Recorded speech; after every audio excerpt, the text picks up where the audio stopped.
Hi masters, for you మీకోసం ఛానల్కి స్వాగతం సుస్వాగతం. ముందుగా మన జగద్గురువైన బ్రహ్మర్షి పితామహ పత్రిజీ గారికి, మన గురుమాతకి నా ఆత్మ ప్రణామాలు మాస్టర్స్. ఓకే మాస్టర్స్, ముందుగా అందరికీ కార్తీక మాసం శుభాకాంక్షలు మాస్టర్స్. మన ఛానల్లోనే కార్తీక మాసం ధ్యాన శివోహం జరుగుతుంది మాస్టర్స్. నెల రోజులు 30 మంది మాస్టర్లు వచ్చి ఎంతో గొప్ప ఆత్మజ్ఞానం అందిస్తారు. ఈరోజు జ్యోతిర్లింగం గ్రీష్మేశ్వరి స్వామి జ్యోతిర్లింగం, ఇది మహారాష్ట్రలో ఉంది. ఇది 12వ లింగం మాస్టర్స్. ఈ గ్రీష్మేశ్వరి జ్యోతిర్లింగం గురించి ఈ ఆత్మజ్ఞానం అందించడానికి సీనియర్ పీరియడ్ మాస్టర్ గారైన అనుజ మేడం హైదరాబాద్ నుంచి వచ్చారు. మేడం గారిని సాదరంగా ఆహ్వానించుకుందాం. నమస్తే మేడం, వెల్కమ్ మేడం. బ్రహ్మర్షి సుభాష్ పత్రిజీ గారికి అనంత కోటి ప్రణామాలు తెలియజేసుకుంటున్నాను ఫ్రెండ్స్. ఓకే ఫ్రెండ్స్, మరియు ఫర్ యూ మీకోసం జూమ్ సెక్షన్స్ ఛానల్ మాస్టర్స్ కూడా, యూట్యూబ్ మాస్టర్స్ కూడా కృతజ్ఞతలు, ధన్యవాదాలు చెప్పుకుంటున్నాము. ద్వాదశ జ్యోతిర్లింగాల గురించి చెప్పుకోవడం జరుగుతుంది. అన్ని జూమ్ సెక్షన్ లో కూడా జరుగుతూ ఉన్నాయి ఫ్రెండ్స్. అంటే కార్తీక మాసం యొక్క విశిష్టత, పరమశివుడు పరమేశ్వరుడు ఎలా ఆవిర్భవించారు, ఆయన యొక్క విశిష్టత, ఆయన యొక్క చరిత్ర అంతా కూడా అందరూ అన్ని జూమ్ సెక్షన్ లో, అంటే ఆన్లైన్ లో చెప్పుకోవడాలు జరుగుతున్నాయి. ఆఫ్లైన్ లో, ఆన్లైన్ లో ఎందుకు చెప్పుకుంటున్నాము, ఎందుకు అంత అవసరం ఏంటి, ఒక పరమశివుని గురించి మనం చెప్పుకోవలసినది. ఇప్పుడు కుష్మేశ్వర జ్యోతిర్లింగం అంటే, జ్యోతిర్లింగం అంటేనే పరమశివుడు. ముందు ఆ జ్యోతిర్లింగం గురించి తెలుసుకుంటే కుష్మేశ్వర జ్యోతిర్లింగం గురించి, వాటి యొక్క విశిష్టత గురించి, ఆ చరిత్ర గురించి మనం తెలుసుకుంటాం అన్నమాట, తెలుసుకోగలుగుతాం. కనుక ముందు మనం తెలుసుకోవాల్సింది జ్యోతిర్లింగం గురించి తెలుసుకోవాలన్నమాట. జ్యోతిర్లింగం గురించి తెలుసుకోవాలంటే ఆ యొక్క చరిత్రకు వెళ్ళాలి. అంటే పూర్వము మన బ్రహ్మగారు విష్ణు, శ్రీ మహావిష్ణువు ఒకానొక సందర్భంగా మాటలలో మాట్లాడుతూ నేనే సృష్టికర్తని, ఈ విశ్వానికి, ఈ ప్రపంచానికి సృష్టికర్తని నేనే, నా ద్వారానే అంతా సృష్టించబడుతున్నది అని ఆయన చెప్పడం ద్వారా, ఆయన ఆ యొక్క అహంతో చెప్తున్నప్పుడు శ్రీ మహావిష్ణువు కూడా ఏమని చెప్పారు, మీరు జన్మ తీసుకున్నది నా యొక్క గర్భం ద్వారా, నా నాభి నుంచి మీరు జన్మ తీసుకున్నారు, తద్వారా నేనే నా ప్రపంచానికి విశిష్టత, గొప్ప జ్ఞానం అందించే స్థితి కర్తను నేనే అని ఆ యొక్క శ్రీ మహావిష్ణువు కూడా చెప్పడం జరిగింది. అట్లా ఇద్దరు వాదోపవాదాలు చేసుకుంటూ ఉన్నారు. వాదోపవాదాలు ఎంతవరకు వెళ్తుందంటే అంత దూరానికి వెళ్తూనే ఉంది.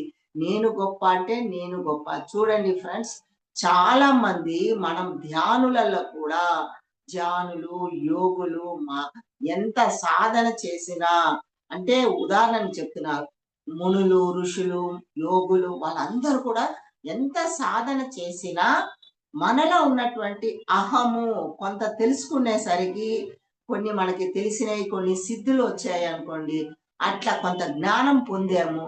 తర్వాత ఏం జరుగుతుంది, మనకు తెలియకుండానే అహం అనేది పెంచుకోవడం జరుగుతుంది. మనలో అహం అనేది ఏర్పడుతుంది.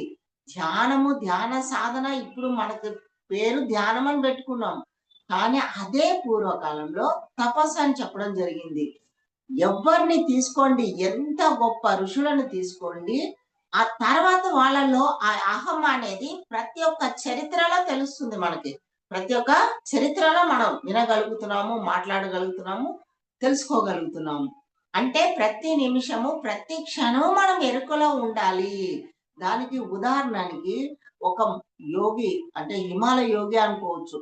ఒక యోగి మహా గొప్ప తపస్సు చేసి ఆయన సిద్ధులు పొంది అంత గొప్ప చరిత్ర సృష్టించిన అతను, ఇంకా నాకు మించిన వాళ్ళు ఎవరు లేరు, నేను ఎంత గొప్ప ధ్యానంలో, తపస్సులో సిద్ధులు పొందానని ఆయన బయటికి రావడము, ప్రజలకి ఈ జ్ఞానాన్ని అందించాలి నేను అనేసి ఆయన ఒక విశిష్టతని, జ్ఞానాన్ని ప్రజలకు అందించాలని ఆ గురువు బయటికి రావడం జరిగింది. అంటే ప్రజల్లోకి రావడం జరిగింది. వస్తున్నప్పుడే దారి మధ్యలో, ఆ మార్గం మధ్యలోనే పైనుంచి ఒక కాకి రెట్ట వేయడం జరిగింది. ఒక కాకి తన తలపైన రెట్ట వేయంగానే తన చేత్తో ఇట్లా చూసుకునేసరికి కాకిరెట్ట. కాకిరెట్ట అని తెలవంగానే తన తల పైకి లేపి, ఆ కాకిని అంత భయంకరంగా కళ్ళు ఎర్ర చేసి, తన యొక్క సంకల్పంతోని, తన కోపాన్ని, తన కోపాన్ని వ్యక్తపరచడం జరిగింది. నా తలపైన ఒక కాకి రెట్ట వేయడమా! తను వెంటనే అక్కడ మరణించుగాక అని తన మనసులో అనుకోవడము, ఆ కాకి చనిపోవడము అన్నీ జరుగుతుంది ఫ్రెండ్స్. చనిపోయిన తర్వాత ఆయన అది మామూలుగా తుడుచుకొని వచ్చేస్తుంటాడు. మళ్ళా ప్రజల్లోకి రావడం. ఆయనకి ఉన్నట్టుండి బయటికి రాంగానే కుటుంబంలో అంటే ఇప్పుడు సంసార విషయంగా వచ్చినట్టుగా ప్రపంచంలోకి రావంగానే ఆయనకి ఎనర్జీలలో ఆకలి తెలుస్తుంది. ఆకలి తెలిసినప్పుడు ఎవరి దగ్గరనా భిక్షాందేహి అని అడగాలి.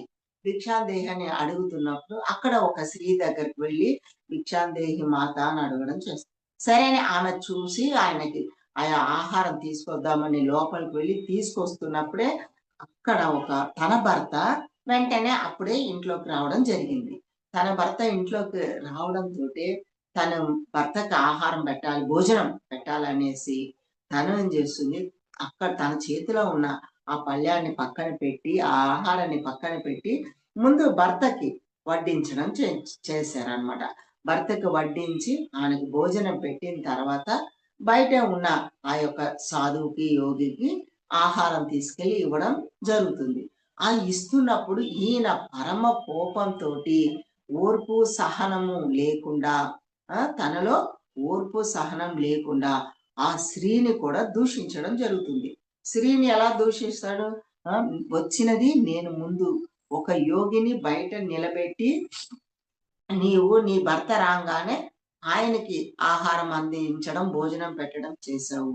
ఇది ఎంతవరకు కరెక్టు అని ఆయన శపించబోతాడు ఆ స్త్రీని. ఆ శపించబోయే సమయానికే ఆమె మళ్ళా అంటది, చూడండి మీ శాపం అనేది నాకేమీ తగలదు. ఎందుకంటే నువ్వు కాకిని ఎలాగైతే శపించి దాన్ని చంపించావో, చంపబడింది ఆ కాకి. అలా నేను కాదు. నేను అలాగా అవ్వలేను. ఎందుకంటే నాకు తెలుసు పతివ్రత ధర్మం నా ధర్మము. నా ధర్మాన్ని నేను ఆచరించి మీకు అందిస్తున్నాను.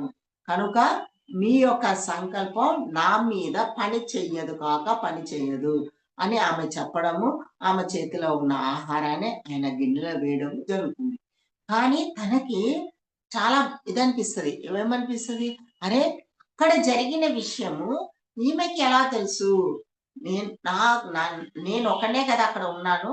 అక్కడ జరిగిన ఆ కాకి చనిపోయిన విషయము, కాకి నా మీద రట్టేసిన విషయము ఈమెకెలా తెలుసని అవాక్కయిపోయి, అమ్మ ఈమె కూడా గొప్ప పతివ్రత, గొప్ప యోగిని మాత అని ఆమెకి నమస్కరించి ఆమె అడగడం చేస్తారు. తల్లి నీవు నా యొక్క నాకు ముందు జరిగిన విషయము మీకెలా తెలుసు అని అడిగినప్పుడు ఆమె అంటుందన్నమాట. ప్రతి ఒక్కరికి జ్ఞానం అనేది ఉంది. జ్ఞాన నేత్రం అనేది ఉన్నది. అది అందరూ అవగాహన లేకపోవడం ద్వారా, అది కొందరికి అవగాహన ఉంటుంది. అంటే ఆ యొక్క సంకల్పాలు వాళ్ళ యొక్క ధర్మాచరణ సత్యవంతంగా ఉన్నప్పుడు గతంని కాదు భవిష్యత్తుని కూడా చూడగలిగే శక్తి ఉంటుంది. అది స్త్రీలలో కూడా చూడగలిగే శక్తి అనాహత చక్రము యాక్టివేషన్‌లోకి ఉంటుంది. అనాహత చక్రం ఎప్పుడైతే యాక్టివేషన్‌లోకి ఉంటుందో వాళ్ళకి భవిష్యత్తు చూడగలుగుతారు. ప్రెజెంటు అంటే భూతకాలాన్ని కూడా చూడగలిగే శక్తి, అంతర్వాణి, అంతరంగ ప్రబోధము ఇవన్నీ కూడా స్త్రీలలో ఉంటుంది.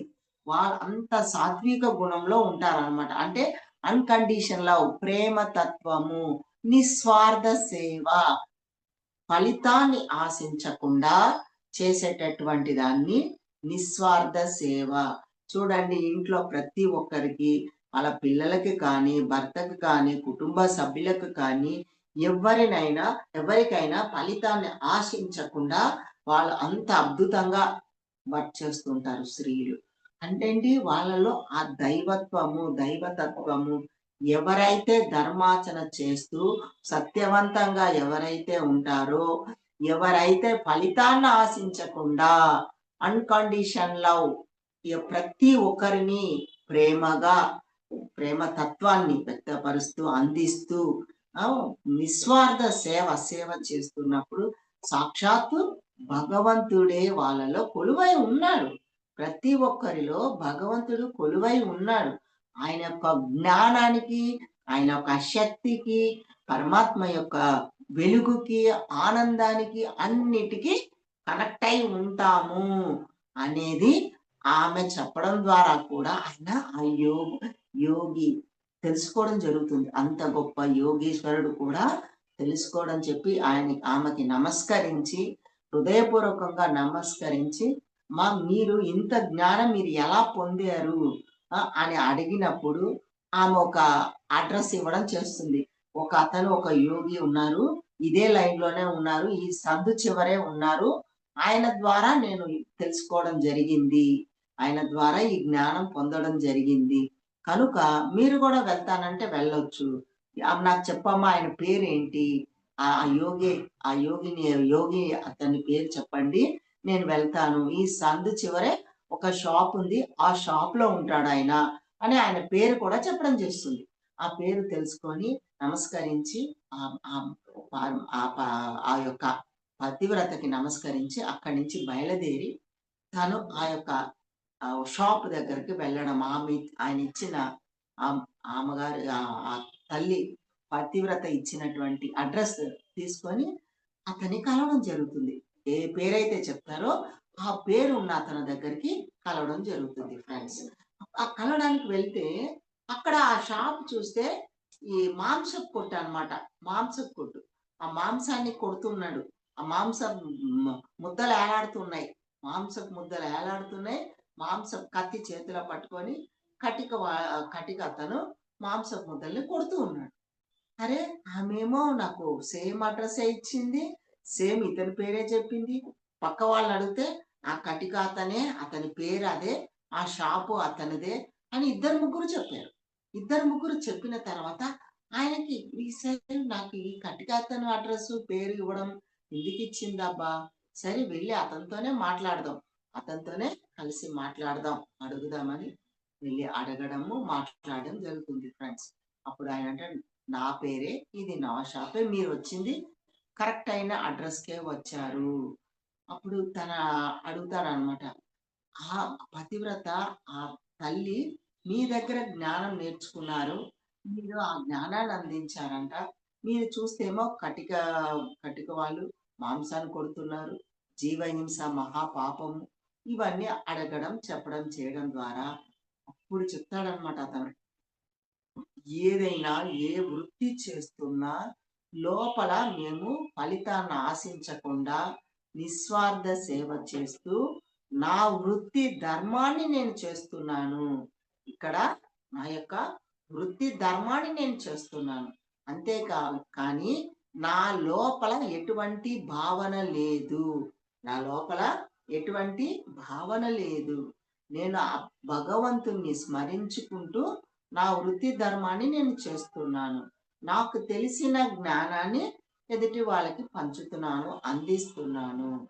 అంతే తప్ప నా యొక్క ప్రణయం అది ఏం లేదు. ఆ సాక్షాత్తు ఆ పరమాత్మనే నాతో చేయిస్తున్నాడు. నేను ఒక ఇన్‌స్ట్రుమెంట్ మాత్రమే. నేనొక పరికరం మాత్రమే. నాలో ఉన్న శక్తి అంతా కూడా పరమాత్ముడిదే. నేను ఏ పని చేస్తున్నా ఆ పరమాత్మ శక్తి, పరమాత్మ యూనివర్స్ యొక్క శక్తి ఫోర్స్ ద్వారా నాతో చేయించబడుతుంది. నాతో అంటే ఈ యొక్క దేహంతో చేయించబడుతుంది. అంతేకాని నేను అనేది లేదు ఇక్కడ. నేను చేస్తున్నాను అనేది లేదిక్కడ అని చెప్పడంలోని ఇంత గొప్ప బ్రహ్మజ్ఞానం, ఇంత గొప్ప బ్రహ్మజ్ఞానాన్ని ఆయన తెలుసుకొని ఇంత కూడా అహం లేకుండా ప్రతి ఒక్కరి విషయంలో వాళ్ళింత కూడా అహం లేకుండా సంసారంలో ఉంటూ, నిర్వాణం స్థితిలో ఉంటూ, ఇంత గొప్ప జ్ఞానాన్ని ఆచరించిన వాళ్ళకి శిరస్సు వంచి ప్రణామాలు చేసి, ఆయనలో ఉన్నటువంటి అహాన్ని ఆయన తెలుసుకున్నాడు. ఆయనలో ఉన్న అహాన్ని ఎంతో గొప్ప సిద్ధులు పొంది, దేవుళ్ళని, దేవతలని దర్శించి, వాళ్ళు చెప్పిన జ్ఞానాన్ని తీసుకొని, కానీ ఎంత పొందినా మనలో చిన్న అహం అనేది ఉన్నప్పుడు మన ఎనర్జీ డౌన్ అయిపోతుంది. మన శక్తి నెమ్మదిగా నిర్వీర్యం అయిపోతుంది. దేనికి మనం సంకల్పాలు చేస్తూ ఉంటామో, బయట వాళ్ళకే అయ్యుండొచ్చు, ఇంట్లో వాళ్ళకే అయ్యుండవచ్చు. సంకల్పాలు పెడుతూ ఉంటే ప్రాపంచిక విషయాలకి మనం సంకల్పాలు చేస్తూ వెళ్తున్న వాళ్ళకి ఎనర్జీ డౌన్ అయిపోతూ ఉంటుంది. ఎంత శక్తి తీసుకున్నా అంత శక్తి నెమ్మదిగా ఒక చాప కింద నీరులాగా ఒక కుండకి చిల్లు ఏదైతే ఉంటే ఆ చిల్లు ద్వారా ఎలాగైతే నీరు ఫ్లో అయిపోతూ ఉంటుందో అదే విధంగా మన శక్తి కూడా ప్రాపంచిక విషయాలకి అంటే వస్తువుల గురించి కానీ సంకల్పాలు పెట్టుకోవడం, పదార్థాల గురించి సంకల్పాలు, వ్యక్తుల గురించి, మన కుటుంబ వ్యక్తుల గురించి, బయట ఉన్న సమాజంలో వ్యక్తుల గురించి మనం సంకల్పాలు పెట్టుకోవడం ద్వారా మన యొక్క శక్తి, మనలో ఉన్నటువంటి చైతన్యము ఉన్న స్థితి నుంచి ఉన్నత స్థితికి ఎదగడానికి, ఉన్నత లోకాలలో వెళ్ళడానికి మనకి శక్తి సరిపోదు. మనం ఇక్కడే ఉన్నత లోకాల మళ్ళా పునరపి జననం, పునరపి మరణం జరిగి తీరుతుంది. మనలో హర్షట్ వర్గాలు కామ, క్రోధ, లోభ, మోహ, మద, మాత్సర్యాలు అవన్నీ కూడా ఒకటి తర్వాత ఒకటి ప్రకోపిస్తూ ఉంటాయి. మనం ఎప్పుడైతే నిర్వీర్యం అయిపోతూ ఉంటామో, మన శక్తి ఎప్పుడైతే నిర్వీర్యం అయితూ ఉంటుందో, మన హర్షట్ వర్గాలకి మరియు తమో గుణం, రజో గుణం, సాత్విక గుణం ఇవన్నీ గుణాలకి మనం ఎడిట్ అయిపోతాం. నిర్గుణానికి చేరుకోవడం ఉండదు. ఆత్మస్థితికి చేరుకోవడం ఉండదు ఫ్రెండ్స్. ఆత్మస్థితిలో ఉండడము అనేది వేరు, ఆ శూన్య స్థితిలో ఉండడం వేరు. ఈ యొక్క తమో గుణం, రజోగుణం, గుణం, సాత్విక గుణంలో ఉండడం వేరు. ఇవన్నీ తెలుసుకున్న తర్వాత అప్పుడు ఆయన తెలుసుకుంటాడనమాట. నేను ఎంత సాధన చేసినా వేస్ట్. వీళ్ళు సాక్షాత్తు ప్రాక్టికల్లో ఉన్నారు. సంసారంలోనే నిర్వాణంలో ఉన్నారంటే వాళ్ళు ప్రతి క్షణం ఎరుకలో ఉన్నారు. వర్తమానంలో జీవిస్తున్నారు. సంసారంలో ఉన్న వాళ్ళు వర్తమానంలో జీవిస్తున్నారు. వాళ్ళే చాలా గొప్ప యోగులు. నేను ఎక్కడో సాధన చేసి వచ్చాను. కానీ ఎంత శక్తి, ఎంత సిద్ధులు పొందినా నాలో ప్రాక్టికల్స్ లేవు. అంటే సంఘానికి దూరంగా ఉన్నాడు. కుటుంబానికి దూరంగా ఉన్నాడు. ఆయన ఆ యోగి కుటుంబానికి దూరము, సంఘానికి దూరంగా ఉన్నాడు. ఆయనకి పరీక్షలేవి, టెస్ట్ పెట్టే వాళ్ళు ఎవరున్నారు? ఆయన ఏమి జయించాడు, ఏమి జయించలే. అర్షట్ వర్గాలన్నీ ఆయనలో అట్లనే ఉన్నాయి. జయించలేదు అనేది ఆయనకే తెలిసిపోయింది. అప్పుడు తర్వాత ఆయన సంఘంలోనే ఉంటూ మళ్ళా జ్ఞానం తెలుసుకొని అందరిలాగే సంఘంలోనే ఉన్నాడు. మళ్ళా వెళ్ళనే లేదు. హిమాలయస్‌కి వెళ్ళడం అనేది చేయలేదు. ఆయన తప్పు ఆయన తెలుసుకున్నాడు అన్నమాట. అదే విధంగా ఇక్కడ మనం చెప్పుకోవడం ఎందుకు ఈ చిన్న స్టోరీలు మనం ఎందుకు చెప్పుకుంటామంటే ఎంత ఎత్తుకు ఎదిగినా మనలో కొన్ని అహం అనేది ఉంటుంది ఫ్రెండ్స్. అది మనం తెలుసుకోవాల్సిన విషయం అన్నమాట. సాక్షాత్తు పరబ్రహ్మకి పరమశివునికే తప్పలేదు చూడండి. అహం అనేది సాక్షాత్తు సృష్టికర్త, స్థితికర్త వాళ్ళకే తప్పలేదు. అటువంటి అహము, ఆ అహాన్ని వాళ్ళకి తెలపడానికి పరమశివుడు, పరమేశ్వరుడు ఆయన ఆవిర్భవించాడనమాట. అంటే భూమికి, ఆకాశానికి అసలు అంచు అనేది లేకుండా అంత దివ్యమైన ప్రకాశముతో, వెలుగుతో వెలుగొందుతూ ఒక లింగ ఆకారంతో వాళ్ళ ఎదురుంగా ఒక స్తంభం ఆకారం, ఒక లింగ ఆకారంతో ఆవిర్భావం జరుగుతుంది. ఆ జరిగినప్పుడు వీళ్ళిద్దరూ అవాకైపోయి చూస్తూ ఉంటారు. అరే! ఏంటి ఒక ఆకారం, లింగాకారము, ఒక రూపం కానీ, ఒక వెలుగు కానీ మనలాగా ఒక ఆకారం గాని కనబట్లేదు. ఎవరు ఈ శక్తి అనేది అనిపిస్తూ సాక్షాత్తు పరమాత్మ అయి ఉండవచ్చు అని ఎవరు అనుకున్నారు? ఈశ్వరుడు అంటే శ్రీ మహావిష్ణువు. శ్రీ మహావిష్ణువు అనుకుంటాడు మనసులో. ఏమని అనుకుంటాడు? ఈయనే పరమాత్మ శక్తి అయి ఉండవచ్చు అని ఈయన పరమాత్మ మహేశ్వర మన శ్రీ మహావిష్ణువు అనుకుంటాడు. విష్ణువు అనుకున్న తర్వాత వీళ్ళిద్దరు ఏమనుకుంటారంటే, ఈయనది ఎంతవరకు ఉంది? ఈయన శక్తి ఎంతవరకు ఉంది? మనిద్దరం కనిపెట్టాలి. నేను కిందికి వెళ్తాను. పాతాళం వైపుకి వెళ్తాను. నువ్వు ఊర్ధ్వముఖంగా ఊర్ధ్వముఖంగా ప్రయాణం చెయ్యి. నేను కింద పాతాళం వైపుకు వెళ్తానని పరమే శివుడు చెప్పడము, విష్ణువు చెప్పడము, విష్ణువు చెప్తాడు. ఆయన బ్రహ్మగారు ఏం చేస్తారు? పైకి వెళ్ళాలనుకుంటాడు. ఓకే. ఆ ఇద్దరు ఎవరి మటుకు వాళ్ళు వాహనాలు తీసుకొని వాళ్ళు కింద దాకా వెళ్ళడము, పాతాళానికి వెళ్తారు. వెళ్తూనే ఉంటాడు. అంచు దొరకనే దొరకదు. ఎవరికి? విష్ణువుకి దొరకనే దొరకదు. ఎంత దూరం వెళ్ళినా దొరకదు. ఇది వృధా ప్రయాస అని తెలుసుకున్నాడాయన. తెలుసుకొని మళ్ళా తిరిగి వెనక్కి వచ్చేయడం జరుగుతుంది. కానీ బ్రహ్మగారు వెళ్తారనమాట. బ్రహ్మగారు ఇంకా ప్రయాణం చేస్తూనే ఉంటారు. చేసినప్పుడు అక్కడ ఒక మొగలి పువ్వు పైనుంచి కిందకి పడుతూ ఉంటుంది. మొగలి పువ్వు పైనుంచి కిందకి పడుతున్నప్పుడు ఆ పువ్వుని అడుగుతాడనమాట. "నువ్వు ఎక్కడి నుంచి వస్తున్నావు? నువ్వు ఇంత దూరం నుంచి వస్తున్నావు" అంటే, ఈ ఒక భక్తుడు నన్ను నా నన్ను తీసుకొని ఒక లింగ ఆకారంలో ఉన్నదానికి పూజించారు. పూజించి ఆ లింగ ఆకారం పైకి విసిరాడు. విసిరిన దాన్ని నేను ఆ మొగలి పువ్వు చెబుతుందనమాట. ఆయన విసిరాడు. విసిరి అప్పటినుంచి నేను పైనుంచి కిందకి దిగుతూనే ఉన్నాను. అంచు దొరకలేదు. ఇప్పటికీ ఇంకా ప్రయాణం చేస్తూనే ఉన్నాను అని చెప్పడం జరుగుతుంది. అప్పుడు తెలుసుకుంటాడనమాట. అయితే ఈ ఆది అంతము మనం తెలుసుకోలేము. వృధా ప్రయాస అనేది తెలుసుకుంటారు. బ్రహ్మగారు గూడా తెలుసుకుంటారు. తెలుసుకొని ఇంకా నీవు నాకొక సహాయం చేయాలి. ఆ సహాయం ఏంటంటే, నేను చూసినట్టుగా వ శ్రీ మహావిష్ణువుకి చెప్పాలి. విష్ణువుకి చెప్పాలి అనేసి ఆయన చెప్తే, అరే! సృష్టికర్త అడుగుతున్నారు. చెప్పను అనడానికి లేదు అని, ఓకే. నేను సాక్ష్యం చెప్తాను అని ఆ మొగలి పువ్వు గూడా చెప్తుంది. చెప్పడం ద్వారా ఓకే. అనేసి ఆయన కిందకి దిగడము, ఇద్దరు ఒక దగ్గర కలుసుకోవడము, అడగడం జరుగుతుందనమాట. శ్రీ మహావిష్ణువు అడుగుతారు. "నువ్వు చూసావా" అని. అవును. నేను పైకి వెళ్ళాను. చూశాను. అంచుల వరకు వెళ్ళొచ్చాను. దానికి సాక్ష్యం కూడా ఈ మొగలి పువ్వే చెప్తుంది చూడు అంటే, అవును. నేను కూడా చూశాను. ఈ చివరి దాకా వెళ్ళొచ్చారు అని చెప్పడం జరిగింది. కానీ స్ విష్ణువు, శ్రీ మహావిష్ణువు ఏమంటాడు? నేను చివరి దాకా వెళ్ళలేకపోయాను. నేను చూడలేదు. చివరి అంచుల వరకు వెళ్ళలేకపోయాను అని ఈయన ఉన్న సత్యాన్ని చెప్తాడు. ఈయన అసత్యం చెప్తాడనమాట. ఇదంతా గ్రహిస్తూనే ఉన్నాడు పరమశివుడు, పరమేశ్వరుడు. పరమశివుడు ప్రత్యక్షమై అప్పుడు చెప్తాడనమాట. మీ ఇద్దరు వాదోపవాదాలు అన్నీ నేను వింటూ ఉన్నాను. మీ యొక్క వాదోపవాదాలు వింటూ ఉన్నాను. మీ ప్రయత్నాలు కూడా నేను చూడడం జరిగింది. బ్రహ్మ పైకి వెళ్ళొచ్చాను.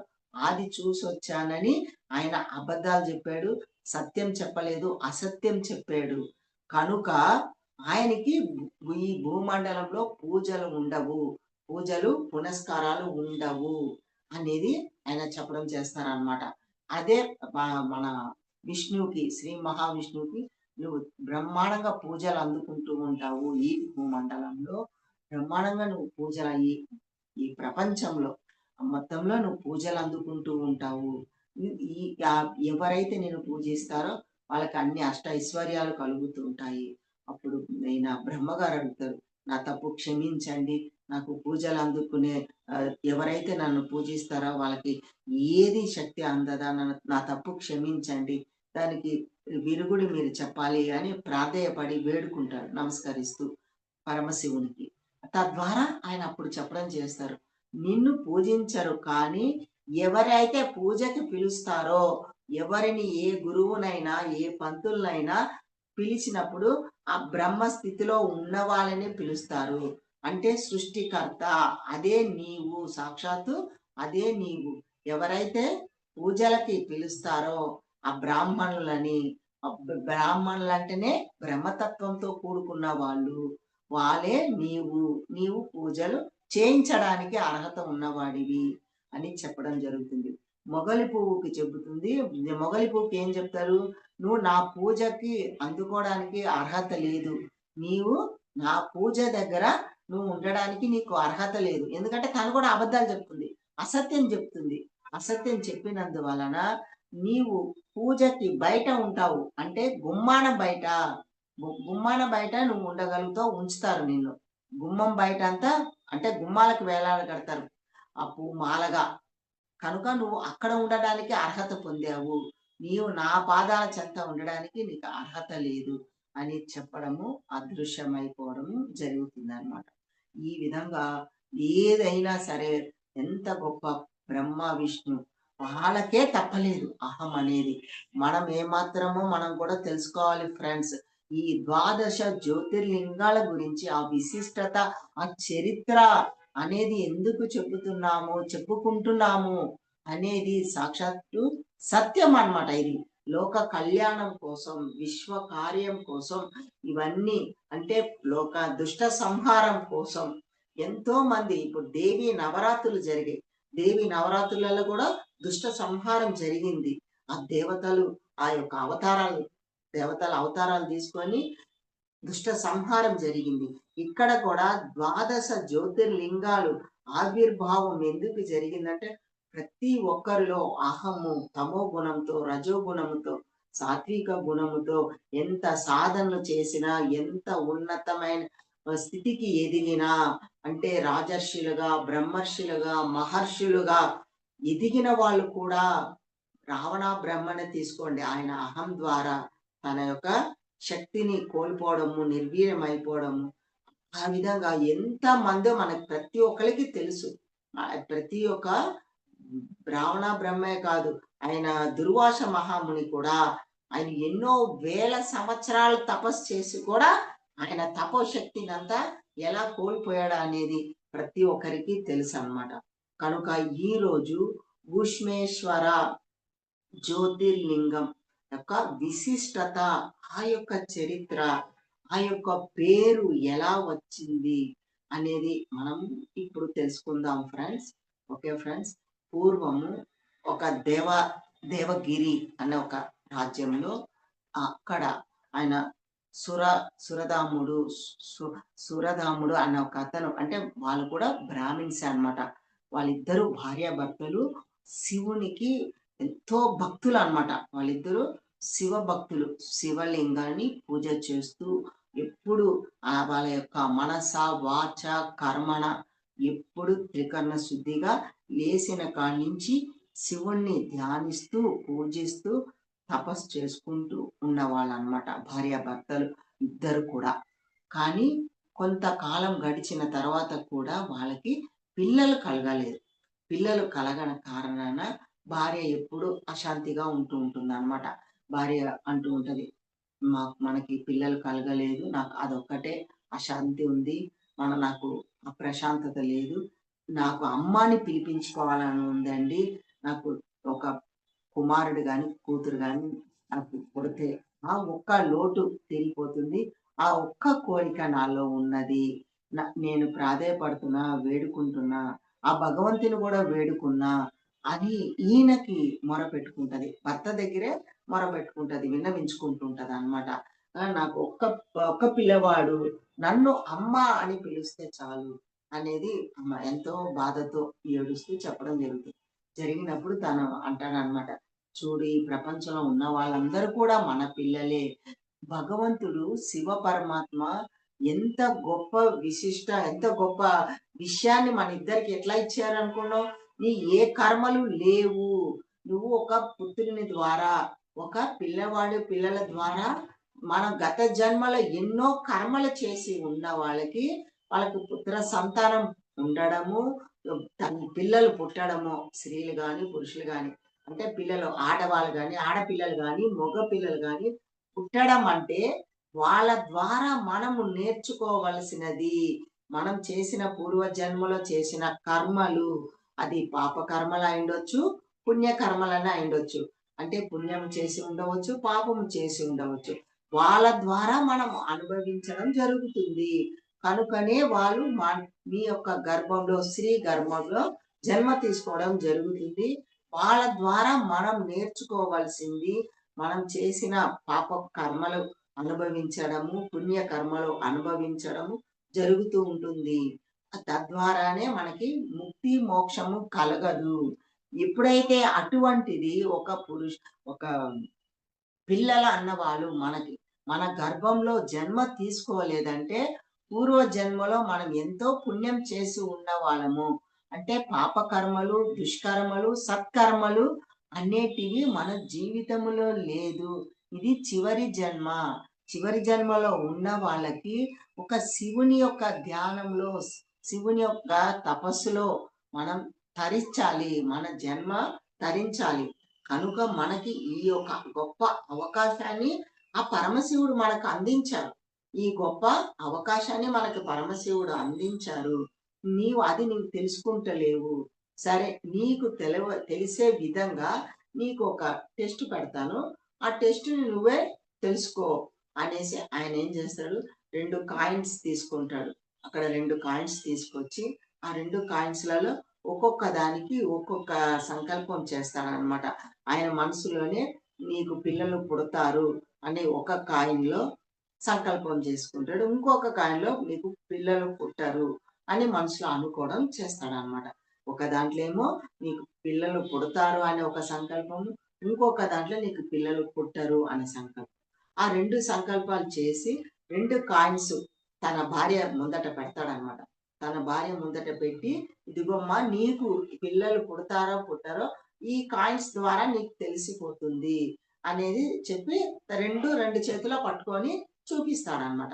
చూపించి, "నువ్వు ఏది పట్టుకుంటావో, ఏది నువ్వు తీసుకుంటావో అది నీకు నీ జీవితంలో జరుగుతుంది" అని చేయడం ద్వారా ఆ తల్లి, ఆ భార్య తన 2 చేతుల్లో ఉన్న దాన్ని ఒక్క చేతిలో కాయిన్ ఆ కాయిన్ తీసుకొని తనకి చూపిస్తదనమాట.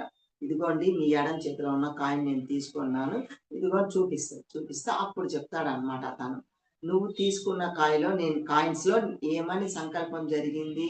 నీకు పిల్లలు పుట్టరు అనేది సంకల్పం జరిగింది.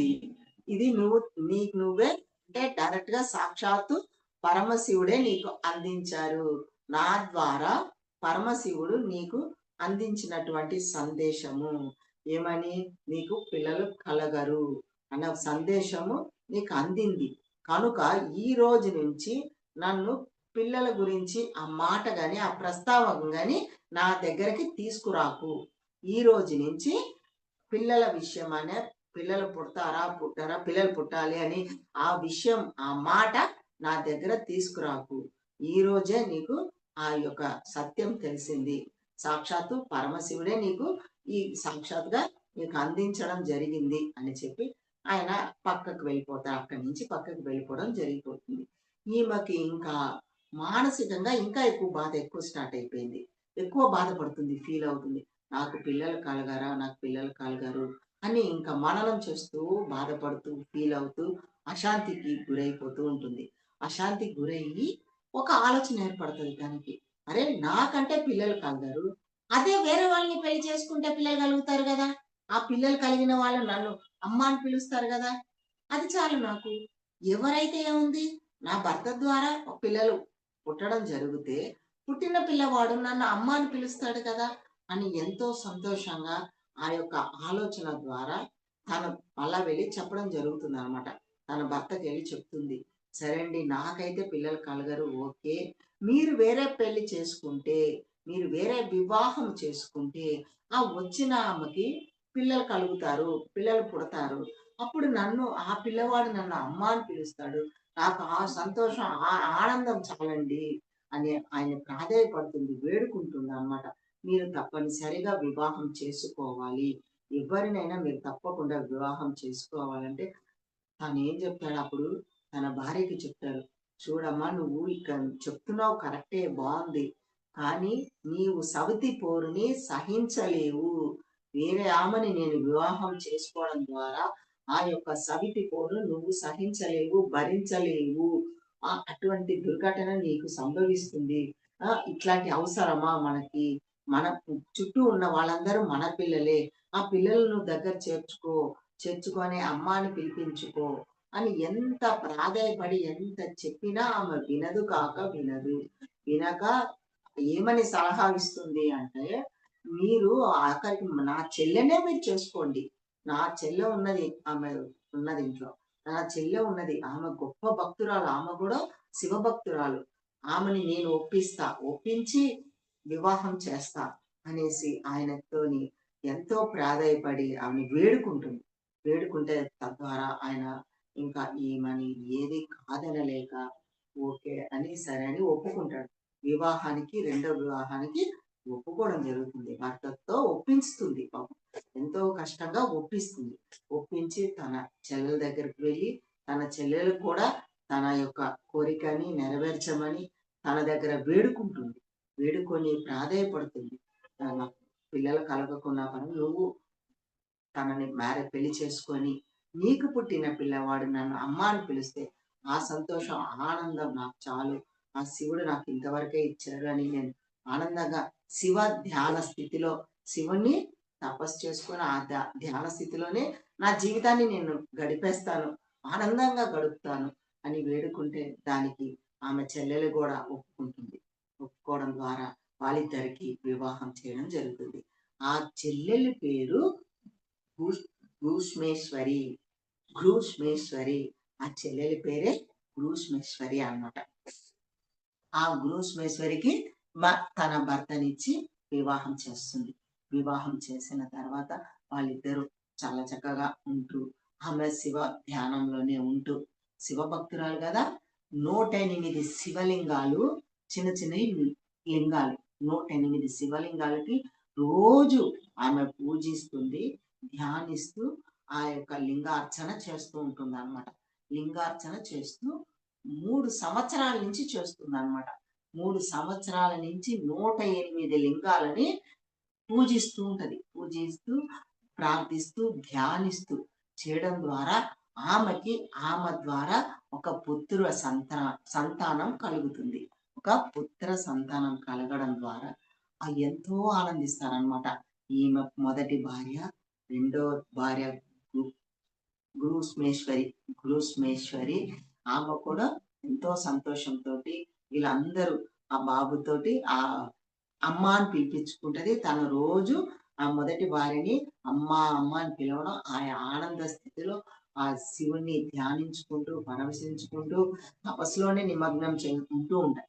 అట్లా అందరూ శివుని తపస్సు చేసుకుంటూ, ధ్యానిస్తూ అదే కొంతకాలానికి ఆ పిల్లవాడు కూడా చక్కగా పెరుగుతాడనమాట. చక్కగా ఎదిగి పెద్దవాడవుతాడు. వివాహం చేయవలసిన సమయం ఆసన్నమవుతుంది. వాడు కూడా పెరిగి పెద్దవాడవుతాడు. ఆ పిల్లవాడికి కూడా వివాహం చేయడం జరుగుతుంది. వివాహం చేస్తే ఒక భార్య రావడము, ఆ భార్య చక్కగా ఇద్దరు కలిసిమెలిసి చక్కగా ఆనందంగా జీవితాన్ని గడుపుతూ ఉంటారు. ఆ గడుపుతూ ఉన్న సమయంలో ఈ అమ్మాయి కోడలు ఇంటికి వచ్చిన తరుణంలో వాళ్ళ తల్లిదండ్రులు వీళ్ళ ముందు భార్య కాకుండా రెండో భార్య అంటే వాళ్ళ తల్లి భూష్మేశ్వరి తల్లినే ఎక్కువగా గౌరవిస్తుంటారు. పెళ్లి స్టార్ట్ అయిన కానించి, పెళ్లి అయిపోయిన కానించి, వాళ్ళు వచ్చి వెళ్ళిపోతున్న కానించి మొదటి భార్యని లెక్క చేయకుండా రెండవ భార్య అయిన చెల్లెలనే ఎక్కువగా గౌరవిస్తున్నారు. గౌరవించడము, మర్యాదించడము, వాళ్ళకి ప్రేమగా చూడడము, ఈమెని పలకరించకపోవడము, ఈమెని తల్లిగా చూడకపోవడము, ఇవన్నీ ఈమె ఏమనుకుంటది మనసులో, ఈమె షేమ్ గా ఫీల్ అయిపోతుంది అన్నమాట. నన్ను గౌరవించట్లేరు, నా చెల్లెల్నే గౌరవిస్తున్నారు అంటే, నా చెల్లెల్ని ఎందుకు గౌరవిస్తున్నారు? ఆమెకి కొడుకు పుట్టాడు కనుక, కొడుకుకి జన్మ ఇచ్చింది కనుక ఆమెనే గౌరవిస్తున్నారు. ఆమెకే ఎక్కువగా ప్రాధాన్యం ఇస్తున్నారు. నన్ను ప్రాధాన్యత ఇవ్వటం లేదు. అదే ఆ పిల్లవాడే లేకుంటే, ఆమె జన్మ ఇచ్చిన ఆ పిల్లవాడే లేకుంటే, ఆమెని నన్ను సమానంగా చూస్తారు కదా! అని అప్పుడు ఆమె మనసులో మళ్ళా ఇంకొక విధమైన కక్ష పెట్టుకోవడము, ఆమెకి పిల్లవాడు పుట్టినందువల్ల తనకంత గొప్ప గౌరవాలు దక్కుతున్నాయి. నాకు అగౌరవం దక్కుతుంది. నాలో అశాంతి అనేది ఆమె అశాంతి పెంచుకోవడము, ఆ కోపాన్ని తెచ్చుకోవడము, ఆ దుఃఖంతో బాధపడ్డము, ఇవన్నీ చేస్తూ మనసులో ఇంకో విధమైన ఆలోచన తెచ్చుకుంది. ఇంకో విధమైన ఆలోచన ఏ విధంగా తెచ్చుకుంది?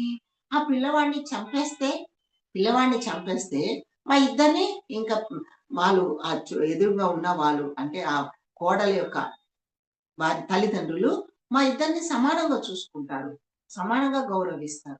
అని ఒకరోజు ఏం చేసింది, పాపం వాళ్ళిద్దరూ భార్యాభర్తలు ఒక రూమ్‌లో పడుకొని గాఢ నిద్రలో ఉన్నప్పుడు ఆమె ఒక కత్తి తీసుకొని, ఆ కత్తితోటి ఆ పిల్లవాడిని చంపడం చేసేస్తది. చంపడం చేసి ముక్కలు ముక్కల కింద నరికేసి, ముక్కలు ముక్కల కింద నరికేసి అంతే ఒక మూట కట్టేస్తదంట. ఒక గుడ్డలో మొత్తం మూట కట్టేసి ఆ మూటను తీసుకెళ్ళి అక్కడ నది ప్రవాహంలో నదిలో పడేస్తాడనమాట. ఆ నదిలోనే పడేసి సైలెంట్‌గా వచ్చేస్తదనమాట. ఇంకా ఈ పిల్ల ఉదయాన పాపం చిన్న పిల్ల అప్పుడు కాలపోలంతా 12 ఏళ్లకే పెళ్ళిళ్ళు. 12 ఏళ్ళు, 13 చిన్న పిల్ల కళ్ళు తెరిచి చూస్తే మంచమంతా రక్తంతో మాంసపు ముద్దలు అక్కడక్కడ పడి కూడా ఉన్నాయట. ఆ మాంసపు ముద్దలు పడి ఉండడము, రక్తం మడుగులు అవన్నీ ఆమె మీదంతా కూడా రక్తం పడి ఉండడం చూసి భయపడిపోయి ఒకటే అరుపులనమాట. ఆ చిన్న పిల్ల ఒకటే అరుపులు అరిచి కేకలు వేస్తూ ఆ అత్తమామల దగ్గరికి పరిగెత్తడం జరుగుతుంది. అత్తమామలు గూడా వచ్చి చూసేసరికి ఆ మంచమంతా రక్తంతో నిండి ఉంటది. రక్తం మడుగుతో నిండి ఉంటది. కానీ ఈమె చెల్లెలు మాత్రం ఇంత కూడా చలించదంట. ఇంత కూడా చలించకుండా ఇంకా తన ధ్యాన స్థితిలో ఆ శివ పరమాత్మని ధ్యానించడానికి మళ్ళా ఆ పూజా గదిలోకి వెళ్ళిపోవడం జరుగుతుందనమాట. అప్పుడు తను భర్త అంటాడంట, "నీకింత గూడా బాధ లేదా? అత్త మన కుమారుడిని ఎవరో చంపేశారు. ఆ చంపేసి ఆ రక్తం మడుగులు అన్నీ కనబడుతున్నాయి. నువ్వు ఇంత గూడా చలించకుండా ఉన్నావు" అని అడిగినప్పుడు తనంటుంది, తనేమంటుంది ఆ భుష్మేశ్వరి, ఎవరిచ్చారు? నా కుమారుడిని ఎవరు సృష్టించారు? ఇప్పుడు నా గర్భంలో ఎవరు జరిగింది? పరమశివుడే సృష్టించారు. పరమశివుడే నాకు ఆ కుమారుడిని అందించారు. మరి ఆ కుమారుడు పెరిగి పెద్దయ్యాడు. పెళ్లి కూడా చేశాము. మళ్ళా తీసుకునే అధికారం కూడా ఆయనకే ఉంది. కనుక ఆయన తీసుకున్నాడు ఆయన్ని. నా కుమారుడిని ఆయన తీసుకున్నాడు. దానికి నేనెందుకు చింతించాలి, బాధపడాలి? ఎవరి దగ్గరికెళ్ళాడు? ఆ పరమశివుడి దగ్గరికెళ్లారు. ఆయన ముక్తిని పొందాడు. ముక్తి మోక్షం పొందాడు. మనం దాన్ని సంతోషించాలి. నేనే సంతోషంగానే ఉన్నా. నాకు ఏ బాధ లేదు అనేసి ఆమె ఆ భుష్మేశ్వరి మనసులో అంత ప్రేమతత్వాన్ని అంత ఎటువంటి ఏమి జరిగినా పరమాత్ముడు పరమశివుడే చేయించాడు. పరమశివుడే నా కుమారుడినిచ్చాడు. పెంచి పెద్ద చేశాను. ఆ కుమారుని కూడా ముక్తి మోక్షాన్ని అందించింది కూడా ఆయనే. కనుక మనమంతా నిమిత్త మాత్రులము అనేది అంత గొప్ప జ్ఞానంతో ఆమె విరాజిల్లుతున్నప్పుడు, ఆ యొక్క భర్త నది స్థానానికి వెళ్ళినప్పుడు అక్కడ ముద్దలు ముద్దలు పడిపోయి ఉన్నాయి. మాంసపు ముద్దలు, ఆ రక్త ప్రవాహము అవన్నీ చూస్తాడనమాట. అవన్నీ చూసి అక్కడ వేడుకుంటాడు పరమశివుణ్ణి. "ఓ పరమశివ, పరమేశ్వర, ఏంటి ఈ శిక్ష నాకు? నా కుమారుడిని ఎవరు చంపారు? ఈ శిక్ష నేను అనుభవించలేకపోతున్నా, తట్టుకోలేకపోతున్నా" అని ఆయన్ని ధ్యానిస్తూ తపస్సు చేస్తుంటే, ఆ పరమశివుడు గూడా అవన్నీ చూసి తట్టుకోలేక ఆయన గూడా దర్శనం ఇవ్వడం జరుగుతుంది. దర్శనమిస్తాడు. దర్శనమిచ్చి ఆయనకి చెప్పడం చేస్తుంది. ఎవరో కాదు, సాక్షాత్తు నీ మొదటి భార్య నీ కుమారుని చంపింది, చంపబడింది. చంపేసింది. ఆమెనే చంపింది. ఆమెనే ఈ శరీరాన్ని ముక్కలు ముక్కలుగా కోసి ఈ నదిలో పడివేయడం గూడా ఆమెనే చేసింది అని చెప్పి ఆయన అంటాడు. ఇంత పాపానికి ఒడిగట్టింది. పాపం ఒడిగట్టిందంటే ఆమెకి పాపంకి ప్రాయశ్చిత్తం లేదు. పాప పరిహారం లేదు. అవన్నీ చెబుతున్నప్పుడు సరే నీ యొక్క భార్య భుష్మేశ్వరి ఎంత పవిత్రంగా ఆమె లోపల నా మీద అంటే నన్ను ప్రార్థిస్తూ, పూజిస్తూ నాకే అంకితం అయిపోయి ఉన్నదావిడ. నేనే ఆ కుమారుడిని ఇవ్వడం గాని, పెంచి పెద్ద చేయడం గాని, మళ్ళా ఆ కుమారుడు నా దగ్గరకే వచ్చారని అంత విశ్వాసంతో, అంత నమ్మకంతో ఉన్నావిడ భుష్మేశ్వరి. కానీ ఆమెకి మళ్ళా నేను ఆ కుమారుడిని ప్రసాదిస్తున్నాను అని ఆ కుమారుడిని మళ్ళా ఆయన జన్మించినట్టుగా మళ్ళా దేహం తీసుకోవడం జరుగుతది. ప్రాణం పోయడము, మళ్ళా యథాస్థితిలో ఆ అబ్బాయి తిరిగి రావడము, అదంతా గూడా చూస్తాడనమాట ఆ భర్త. చూసి ఆ పిల్లవాడు పరిగెత్తుకుంటూ, పరిగెత్తుకుంటూ వెళ్ళి, ఆ తల్లి దగ్గరికి వెళ్ళి, అమ్మ, అమ్మ అనుకోని గుమ్మం నుంచి లోపలికి వెళ్ళి తల్లిని ఆలింగనం చేసుకుంటాడు. ఆలింగనం చేసుకుంటే, "నాయనా నువ్వు వచ్చావా? ఎట్లా వచ్చావు? నీవు చనిపోయావు కదా! మళ్ళా నువ్వు ఎలా బతికావు?" అని అడిగితే, "అమ్మ నాకు ఆ పరమశివుడే నాకు మళ్ళా తిరిగి జన్మనిచ్చారు. పునర్జన్మనిచ్చారు. నన్ను చంపింది నా పెద్దమ్మ. పెద్దమ్మనే నన్ను కత్తితో పొడిచేసింది అమ్మ. నా పెద్దమ్మ కత్తితో పొడిచింది, చంపింది, ముక్కలు ముక్కలు కోసేసింది. నన్ను అరవకుండా నా నోట్లో గుడ్డ కుక్కేసింది. అంతా ఆమెనే చేసింది. ఆమె పాపాత్మురాలు" అని ఆ పిల్లవాడు చెబుతుంటే, ఆ తల్లి అంటది, "నాయనా తప్పు, పాపము. అట్లా చెప్పకూడదు. నీ నోటెంబట అట్లాంటి పాపం మాటలు రాకూడదు. ఆమె ద్వారానే నేను గర్భవతినయ్యాను. ఆమె చెప్తేనే నేను ఈ వివాహం చేసుకున్నాను. ఆమె ద్వారానే గర్భవతినయ్యాను. నువ్వు జన్మ తీసుకున్నావు ఆమె సంకల్పం ద్వారానే. ఉండడము, పెళ్లి జరగడము, మళ్ళా వెళ్ళిపోవడము అంతా ఆమె ద్వారానే జరిగింది నాకు. అన్నీ ఆమె ద్వారా జరిగింది కనుకనే ఆమె ఒక దేవత. ఆమెని నువ్వు ఎప్పుడు నిందించరాదు. ఎప్పుడు ఆమెని నిందించరాదు. పాపాత్మురాలు అనరాదు. నువ్వు ఆమెని క్షమించు. ఆమెని నమస్కరించు. క్షమాపణ అడుగు. క్షమాపణ వేడుకో" అని చెప్పడం చేయడం. అప్పుడు ఆయన క్షమించమని వేడుకోవడం. కానీ ఇదంతా చూస్తున్న పరమశివుడు, ఆయనకి కోపం పట్టలేక, ఆయన కోపం ఉద్రేకము పట్టక ఒక త్రిశూలాన్ని తీసుకుంటాడు. త్రిశూలాన్ని తీసుకొని ఆమెని చంపడానికి అక్కడి నుంచి పరిగెత్తుకుంటూ నది దగ్గర నుంచి పరమశివుడు త్రిశూలాన్ని పట్టుకొని ఆమె చేసిన ఘోరానికి ఆమె శిక్ష విధించాలని, మొదటి భార్యకి శిక్ష విధించాలని తీసుకొస్తాడు. త్రిశూలాన్ని తీసుకొచ్చి భుష్మేశ్వరి దగ్గరికి వచ్చి ఇప్పుడు చెప్తాడనమాట. "భుష్మేశ్వరి, నీ అక్కని మీ అక్కని నేను చంపేస్తున్నాను" అనేసి త్రిశూలాన్ని తీసి చంపడానికి రెడీ అయిపోతాడు. అప్పుడు ఆమంటది, "పరమశివ, సాక్షాత్తు పరమశివ, నీవు నాకు దర్శనమిచ్చావు. నేను శతకోటి వందనాలు అర్పించుకుంటున్నాను. మీరు ఇటువంటి పాపం పని చేయకూడదు. ఆమె ఎవరు? సాక్షాత్తు పరమశివుని అంశనే. మీ ద్వారా వచ్చిన, మిమ్మల్ని పూజించిన దేవత. ఆమెని మీ చేత్తో ఆ పాపం పని చెయ్యకండి." ఆమె చూడండి, ఆ సాక్షాత్తు పరమశివుడికి చెప్తుంది, "మీ చేతులతో ఆ పాపం పని మీరు చంపడము అనేది చెయ్యకండి. ఆ పాపం పని చెయ్యకండి. ఎందుకంటే మీరు లోక కళ్యాణం కోసం మీ ద్వారా ఒక పుత్రుడిని నేను జన్మించారు నా ద్వారా. అంటే మీ ద్వారా నా గర్భంలో ఒక పుత్రుడు జన్మించారు. మరి లోకానికి తెలవాలి.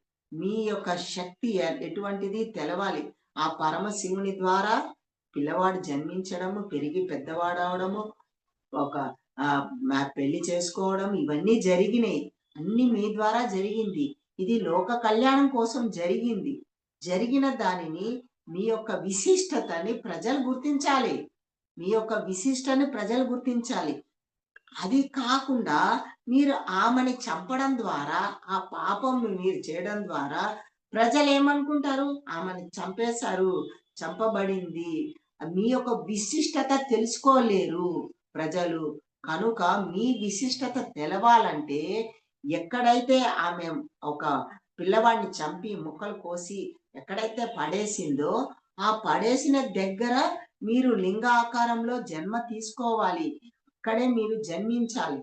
జన్మించి ప్రజలకి లోక కళ్యాణం కోసం ఈ విశిష్టత, ఈ చరిత్ర ప్రతి ఒక్కరు తెలుసుకోవాలి.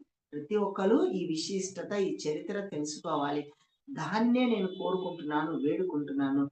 దాన్ని మీరు ప్రసాదించండి అంటే, అప్పుడు ఆ పరమశివుడు కూడా ఆమె చెప్పిన, అంటే భక్తురాలు, మహాభక్తురాలు.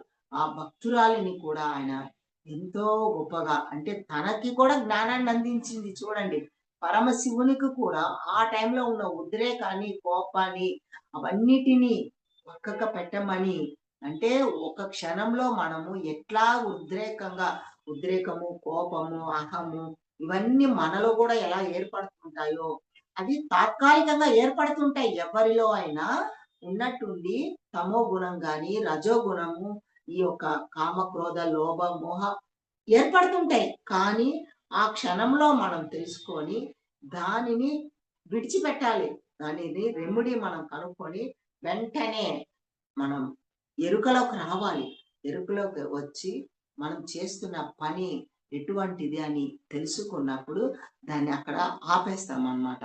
లేకుంటే మన అజ్ఞానంతోటి దాన్ని మళ్ళా స్టార్ట్ చేసి అక్కడ లోక కళ్యాణం కోసం జరగకుండా, దుష్ట సంహారం చేయకుండా, సరైన భావన లేక, సరైన ఆలోచన లేక, విచక్షణ జ్ఞానం కోల్పోవడం ద్వారా ఇదంతా ఏం జరుగుతుంది ఫ్రెండ్స్?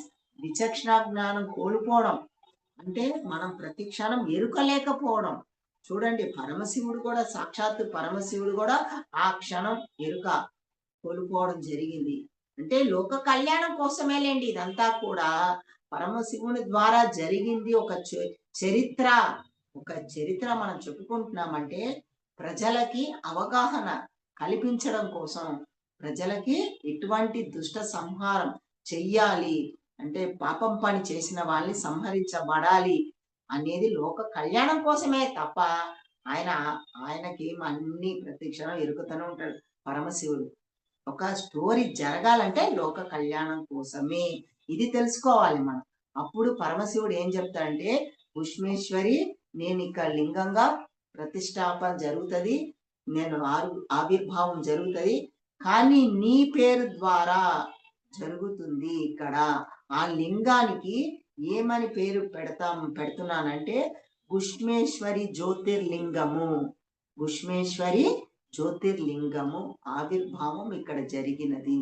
ఆ మంటది ఈ లింగం దగ్గరికి ఎవరు వచ్చి ధ్యానించి పూజించి వాళ్ళ కోరికలు కోరుకుంటారో అవి నెరవేర్చేటట్టుగా మీరు ఆశీర్వదించండి అని శివ పరమాత్మకి అడగడము ప్రాధేయపడము జరుగుతుంది.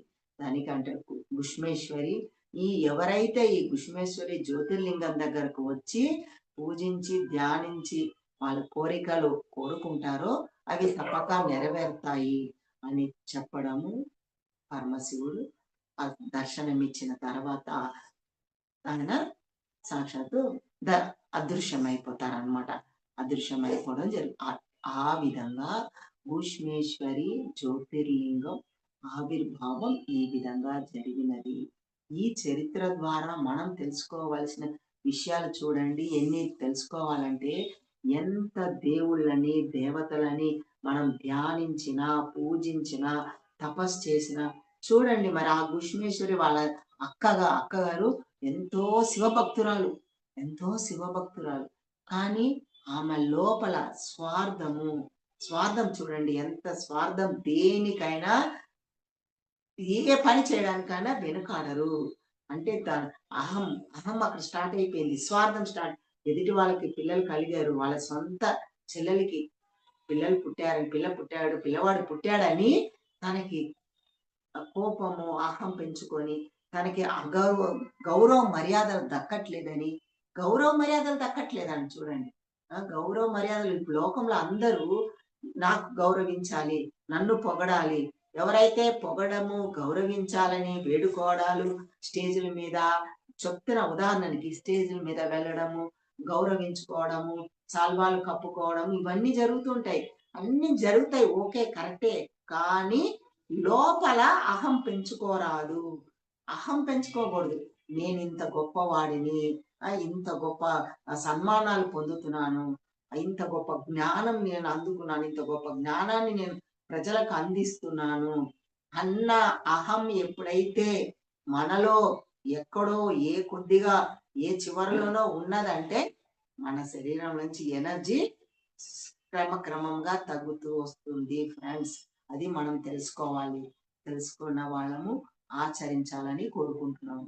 ఈ భుష్మేశ్వరి జ్యోతిర్లింగం గురించి తెలుసుకున్న వాళ్ళం అందరం కూడా మన అందరిలో ఉన్నటువంటి అహం గాని దుర్భావన కోపము ప్రతి ఒక్కటి ఇవన్నీ వెళ్ళిపోవాలని కోరుకుంటున్నాను ఫ్రెండ్స్. ప్రతి ఒక్కరిలో ఉన్నటువంటి దుర్భావన అహం అనేది అందరిలో నుంచి వెళ్ళిపోవాలి. మనం ఆ యొక్క చైతన్యానికి పరమశివుని యొక్క చైతన్యానికి కనెక్ట్ అవుదాం ఫ్రెండ్స్. కనెక్ట్ అవ్వాలంటే మనం కూడా ధ్యానం చేయాలి. ధ్యానం చేసి అంటే ధ్యానమే తపస్సు చేసినప్పుడు ఆ భుష్మేశ్వరి జ్యోతిర్లింగం ఆ యొక్క పరమశివుని యొక్క శక్తికి మనము కనెక్ట్ అవుతాము అన్నమాట. కనెక్ట్ అవుతున్నప్పుడు మనం ఆ శక్తిని కూడా అపారంగా తీసుకోవడం జరుగుతుంది. మనలో ఉన్నటువంటి కామ, క్రోధ, లోభ, మోహ, మద, మాత్సర్యాలు, ఆ నెగటివ్ ఎనర్జీ అంతా కూడా మనలో నుండి బయటికి రిలీజ్ అయిపోతుంది. ఒకేమో thank you madam, thank you so much madam. For you మీకోసం మన ఛానల్కి వచ్చి ఎంతో గొప్ప ఆత్మజ్ఞానం అందించిన మాస్టర్లందరికీ, అనుజ మేడం గారికి, సుధా మేడం గారికి ధన్యవాదాలు తెలుపుకుంటూ, మాస్టర్స్ ప్రతినిత్యం ఎరుకతోటి ధ్యానం, స్వాధ్యాయం, సజ్జన సాంగత్యం చేద్దాం మాస్టర్స్. అలాగే జూమ్ సెక్షన్లో చేద్దాం మాస్టర్స్, అందరి చేత చేయిద్దాం.